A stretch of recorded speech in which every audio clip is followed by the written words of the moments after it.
A zvířátka se polepila, utekla do lesa. A tak medvěd se nám usadil v chaloupce. Medvídku říkej. Medvídku říkej.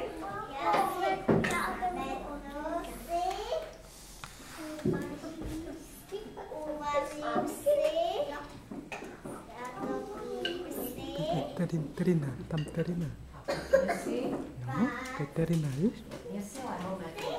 Jenomže lesní chaloupka byla hodně smutná, že jí vyhnal zvířátka, která tam bydlela. A tak chaloupka přemýšlela, jak toho medvěda vyženou. Co vymyslela, Hája? Co vymyslela?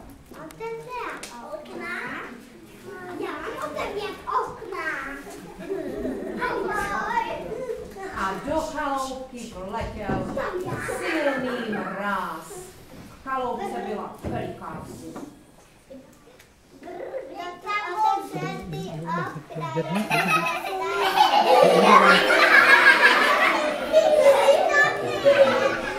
A mám velký hlad.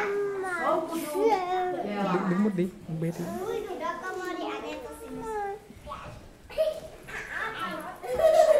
Con ngồi ghế nhé, con ngồi ghế nhé. Hát chị nhé. I medvěd zmrzlý z komory. Co ten medvěd bude dělat? Můžu tam. Dobře, musí si taky trošku.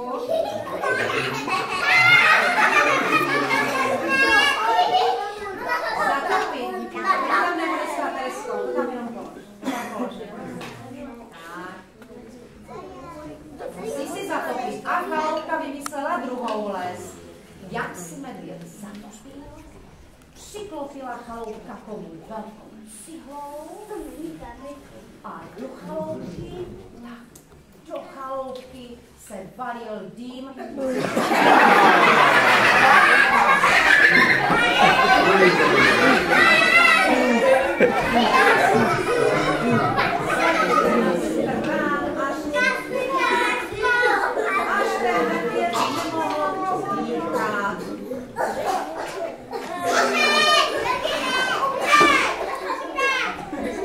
Medvědovi nezbývalo nic jiného, než že utéče z chaloupky.